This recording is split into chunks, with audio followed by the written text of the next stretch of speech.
दोस्तों स्वागत है आपका अपने चैनल ज्ञान झंडा हिंदी में। भोलेनाथ की जय। ज्योतिर्लिंग महिमा सीरीज में आज जानेंगे त्रयंबकेश्वर ज्योतिर्लिंग की महिमा।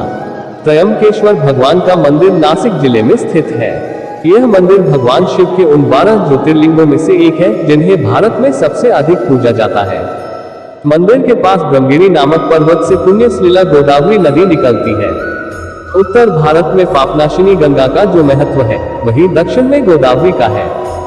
जिस तरह गंगा अवतरण का श्रेय महातपस्वी भागीरथ जी को है, वैसे ही गोदावरी का प्रवाह ऋषिश्रेष्ठ गौतम जी की महान तपस्या का फल है जो उन्हें भगवान आशुतोष से प्राप्त हुआ था।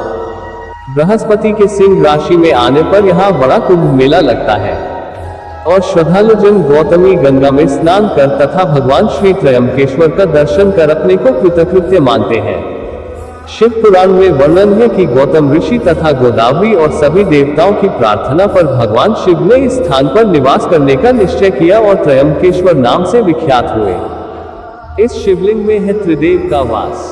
त्रयंबकेश्वर ज्योतिर्लिंग सबसे अद्भुत और मुख्य बात यह है कि इसके 3 मुख्य सिर हैं, जिन्हें एक भगवान ब्रह्मा, एक भगवान विष्णु और एक भगवान रुद्र का रूप माना जाता है। इस लिंग के चारों ओर एक रत्न जड़ित मुकुट रखा गया है जिसे त्रिदेव के मुखौटे के रूप में माना गया है। इस मुकुट में हीरा, पन्ना और कई बेशकीमती रत्न लगे हुए हैं। त्रयंबकेश्वर मंदिर में इसको सिर्फ सोमवार के दिन शाम 4 से 5 बजे तक दर्शनार्थियों को दिखाया जाता है। गोदावरी नदी के किनारे बने त्रयंबकेश्वर मंदिर का निर्माण काले पत्थरों से किया गया है। इस मंदिर की वास्तुकला बहुत ही अद्भुत और अनोखी है। भव्य त्रयंबकेश्वर मंदिर इमारत सिंधु आर्य शैली का अद्भुत नमूना है। इस मंदिर के भीतर एक गर्भगृह है जिसमें प्रवेश करने के पश्चात शिवलिंग आंख के समान दिखाई देता है जिसमें जल भरा रहता है। यदि ध्यान से देखा जाए तो इसके भीतर 1 इंच के 3 लिंग दिखाई देते हैं। इन तीनों लिंगों को त्रिदेव यानी ब्रह्मा, विष्णु, महेश का अवतार माना जाता है। इस मंदिर में कालसर्प दोष की शांति वैदिक पंडितों के द्वारा करवाई जाती है। पापों से मुक्ति दिलाने वाले ज्योतिर्लिंग की कथा। शास्त्रों के अनुसार एक बार महर्षि गौतम के तपोवन में रहने वाले ब्राह्मण की पत्नियां किसी बात पर गौतम ऋषि की पत्नी अहिल्या से नाराज हो गईं। उन सभी पत्नियों ने अपने पतियों को गौतम ऋषि का अपमान करने के लिए प्रेरित किया। उन ब्राह्मणों ने इसके लिए भगवान गणेश की आराधना की। उनकी आराधना से प्रसन्न होकर गणेश जी ने उनसे वर मांगने को कहा। उन ब्राह्मणों ने कहा, प्रभु किसी प्रकार ऋषि गौतम को इस आश्रम से बाहर निकाल दीजिए। गणेश जी को विवश होकर उनकी बात माननी पड़ी।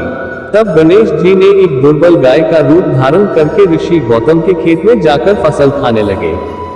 देवर्षि गौतम वहां पहुंचे और तिनकों की मुट्ठी से उसे हटाने लगे। तृणों के स्पर्श से गौ पृथ्वी पर गिर पड़ी और ऋषि के सामने ही मर गई। गौतम ऋषि को ब्राह्मणों ने बताया यह उपाय।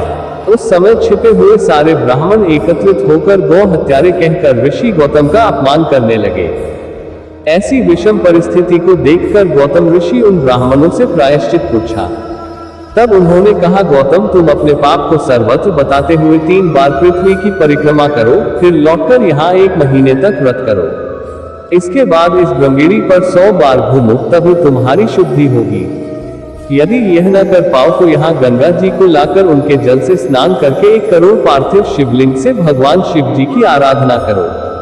इसके बाद फिर से गंगा जी में स्नान करके पुनः 100 घड़ों से पार्थिव शिवलिंग को स्नान कराने से तुम्हारा उद्धार होगा। तब शिव यहीं प्रतिष्ठित हो गए। गौतम ऋषि ने इस प्रकार कठोर प्रायश्चित किया। इससे प्रसन्न होकर भगवान शिव ने उनसे वर मांगने को कहा। महर्षि गौतम ने कहा, भगवान आप मुझे गौ हत्या के पाप से मुक्त कर दीजिए। भगवान शिव ने कहा, गौतम तुम सर्वदा निष्पाप हो।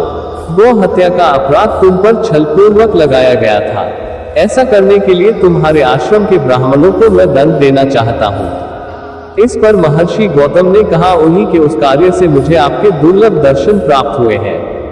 अब उन्हें मेरा परम समझकर उन पर आप क्रोध न करें। बहुत सारे ऋषि मुनियों और देवगुणों एवं गंगा ने वहां उपस्थित होकर ऋषि गौतम की बात का अनुमोदन करते हुए भगवान शिव से सदा वहीं पर निवास करने की प्रार्थना की। देवों के प्रार्थना करने पर भगवान भोलेनाथ वहीं गौतमी तट पर त्रयंबकेश्वर ज्योतिर्लिंग के रूप में प्रतिष्ठित हो गए।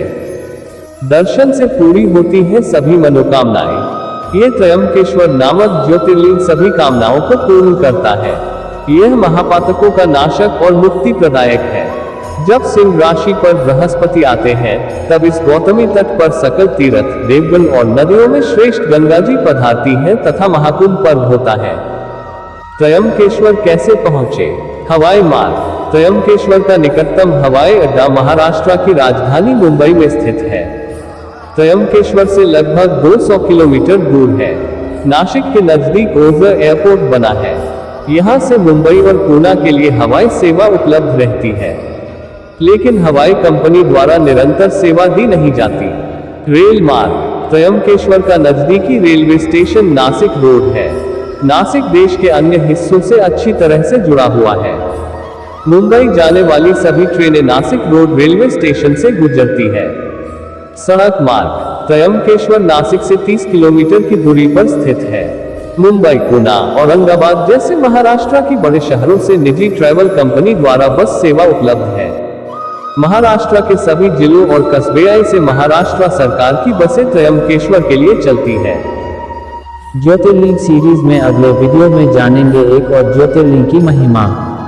दोस्तों, ये जानकारी कैसी लगी हमें कमेंट करके जरूर बताएं और हमारे YouTube चैनल ज्ञान गंगा हिंदी को सब्सक्राइब करना न भूलें और घंटी का बटन जरूर दबाएं ताकि अगली वीडियो की जानकारी आपको मिलती रहे। धन्यवाद।